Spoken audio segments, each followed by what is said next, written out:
Alright, so please read this paragraph kanina side. 1, 2, 3, start. The NRI issues these guidelines on daily lesson preparation to institutionalize instructional planning as a critical part of the teaching and learning process. These guidelines are meant to support teachers in effectively organizing and managing K-12 classrooms to the learners' needs. Moreover, these guidelines in the preparation of all and DLL shall inculcate reflective practice among teachers by providing them opportunities to think about and reflect on their instructional practices. Daily lesson preparation is part of the teacher's core function as a facilitator of learning in science as a very and results-based performance management system.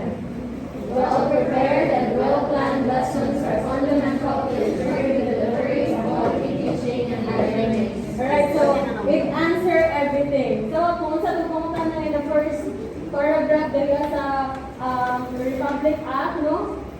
The teacher must be well prepared and well planned, no? By making his or her lesson plan. So, here, please read everybody. Answer.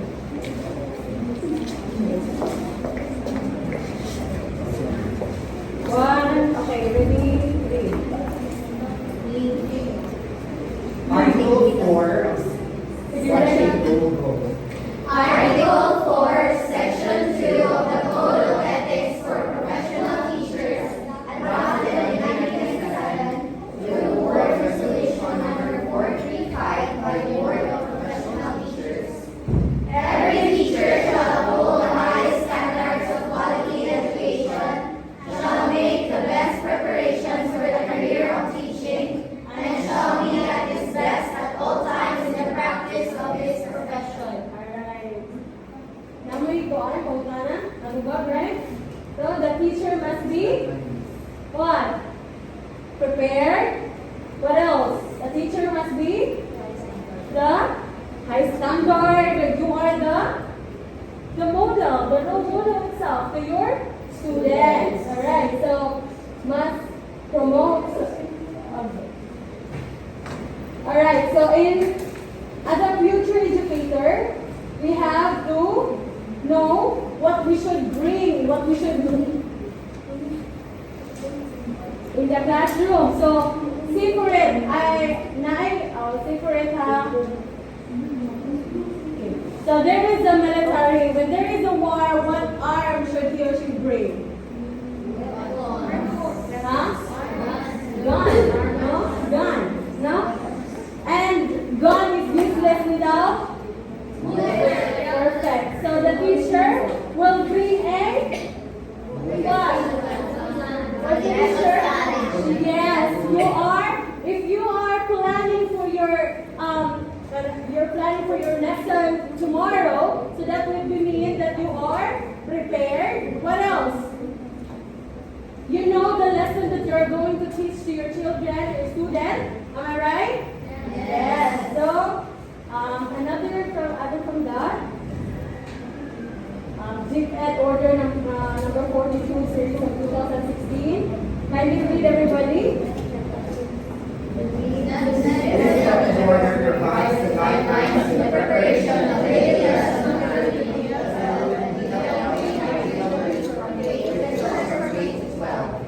This policy is therefore meant to support teachers in upholding quality education standards and interpreting and importance of instructional planning through daily lesson log or detailed lesson plan preparation. These guidelines ultimately aim to assist teachers in not only effectively managing instruction, but also managing the importance of one of their core functions, which is to facilitate learning inside their classrooms. Alright, so it's very understandable. And let's move on to our topic, main topic. Elements of lesson plan. So here, what should be taught as a future educator? What should be taught? Maginuyo kita ganito ang topic? No. There, we should follow a curriculum. Alright. So dito pwede mag-go. So first, teacher must have a deep understanding of the curriculum and strive to teach its content. No? We have to learn the content. So have here.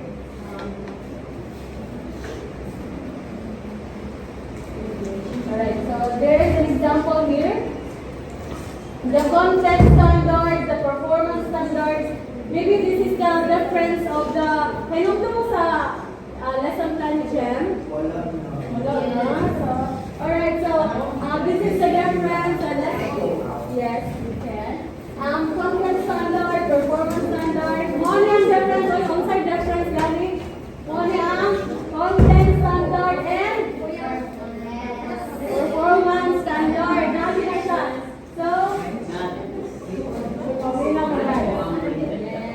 Yes. I drug lang.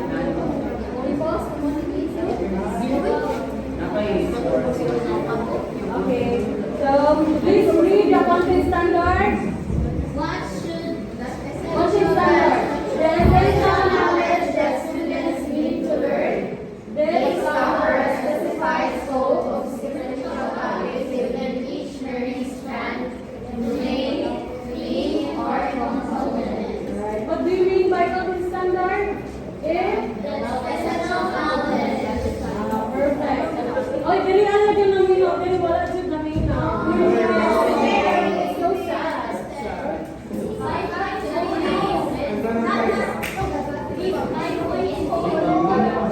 let's move on sa performance standard. One time, na-click ko nga later. Begin to describe the abilities and Skills that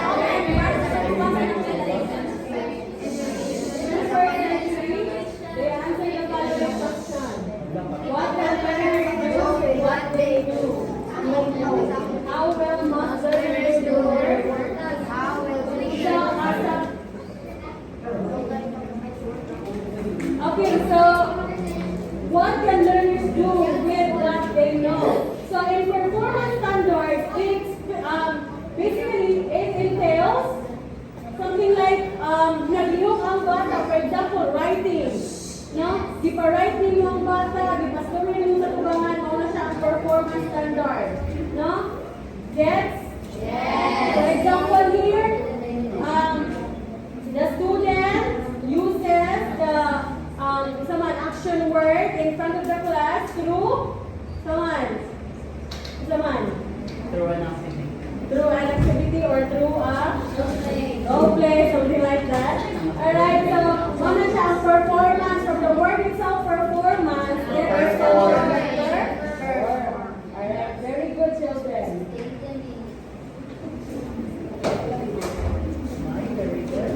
Alright, so next is the learning competencies. Learning competencies are the objectives, right? The LC code for each. For example, these refer to the knowledge, understanding, skills, and the attitude that learners need to demonstrate in every lesson or the learning activity. So listen to me, guys. Are you with me? Yes. Alright, so learning competencies is where we put our what? Our objectives. Kaya kabantay mo itong very very easy kaya discuss naman tayo sa second year. So first is the cognitive. Sunod?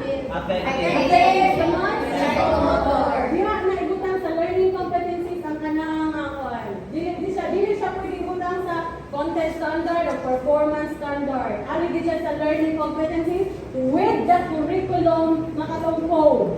Ha? Learning katungkol.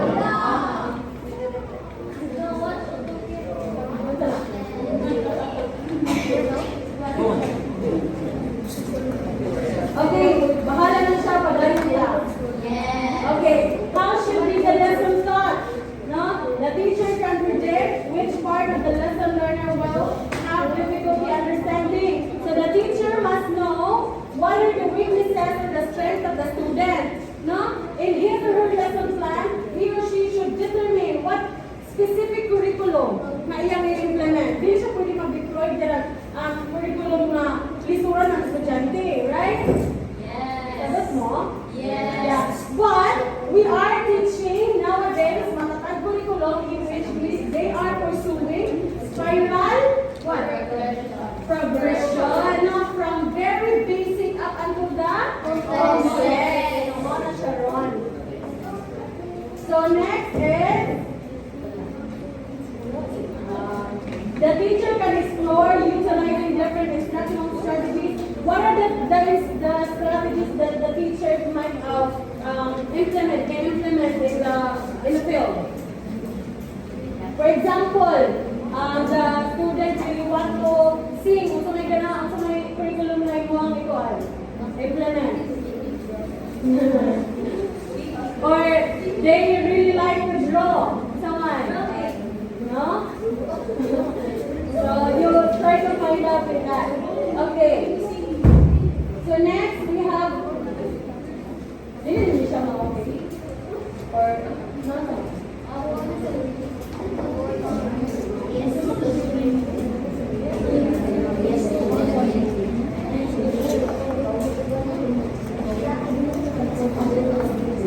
So again, no, this is plan.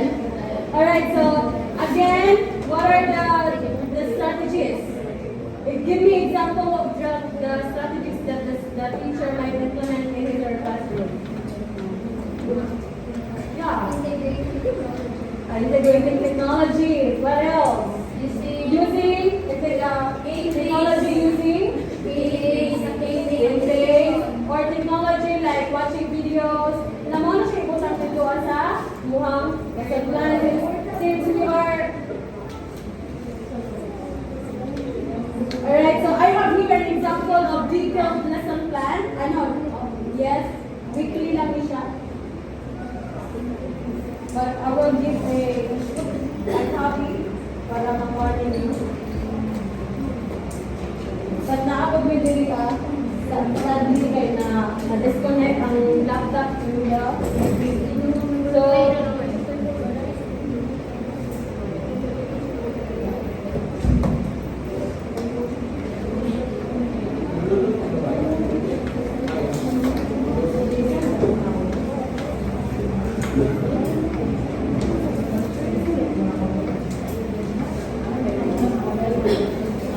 alright, so again, unsa gito ang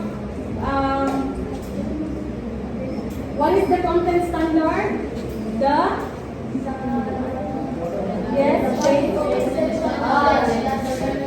Yes, content means kasi yung content, topic, yeah? No, very understandable. Like generalize all the topics that you want to bring to your student. Performance standard. What you are expecting your student Yeah. to do at the end of your Yes. Through performance test. yes. Or other than that, the student can perform, that they can really learn from your topic. Yes. Project-based, or they are going to engage in writing, collaboration. Yeah. Alright, collaboration, etc. So here, let's move on to the procedure. So the procedure is same as like what we learned from our second year. No? Nangyayari ko ng procedure. And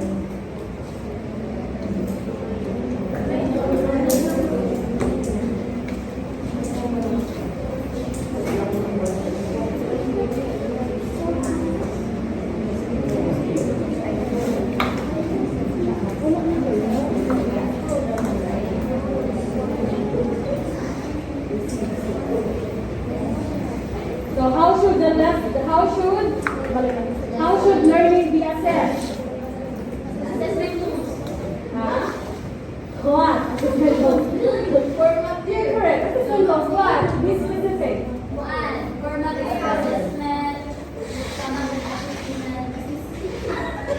No, the teacher are not only going to prepare the lesson plan, but also the assessment. So is it very important to plan your assessment to your student? Why? Alright, okay, correct. And you, Miss Villar, why is it important to plan your assessment? Carefully and appropriately to your student. Because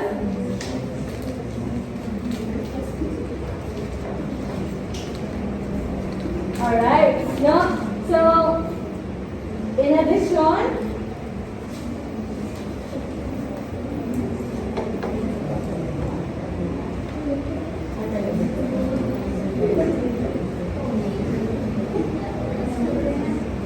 so lastly, the assignment. Okay, are you listening to me? Alright. So the assignment, pwede ba ito maging mag-assignment na out of the topic? Out of the topic? So the assignment should be aligned. Yeah. Assignment should, we can assess that they are learning, no, through assignment. Makaibaw sila sa there. Hindi siya mag-connect, guys. So, sige na lang niya siya.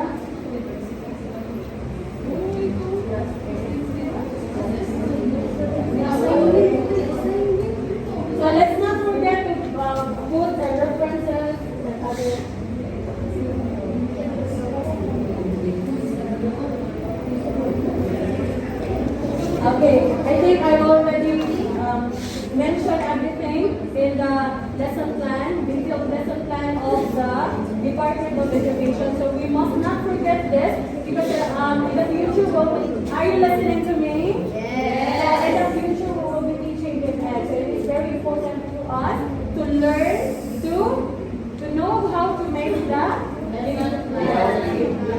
lesson plan. And I think we are done. And thank you so much for listening. Thank you and God bless. Thank you so much, Group 2. Now, may I ask anybody from the group, Almadin, how do you create a DLP? Or how are you going to create DLP? First, is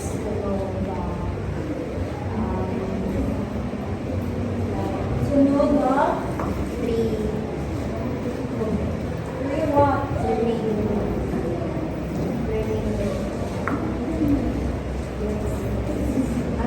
Learning competencies are already well given in any lesson design. The question is, how are you going to create a DLP following the DepEd's format? Did you help in creating this? Do you know you have this? Okay. How about you, Hermoso? Yes, Hermoso. What are the important key parts in the DLP according to the TED? The objectives? What are the different parts of the DLP in the DepEd? There are different types of DLP. There are different formats, different structures. Now, how are you going to create a DLP? First, we start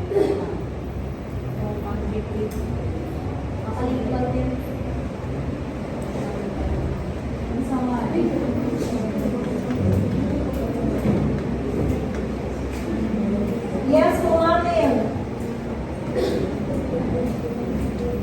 Again, what is the certain structure? What is the structure of the DLP?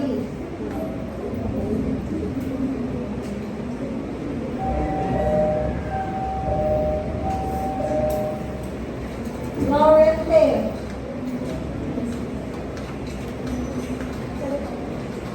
What or how are you going to create the DLP following the different format? Starting with the content standard is proceed to the competency and the objectives, and let's start with the lesson probably focusing on 4A's, other detailed lesson plans 4A's, and we have the activities,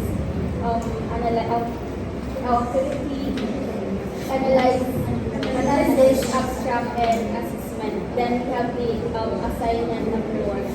Do you think those are the verbs being used in the DepEd's DLP? Yes, again, Hermoso. In the DepEd's DLP, we use the 5 A's, the motivation, presentation, discussion, evaluation,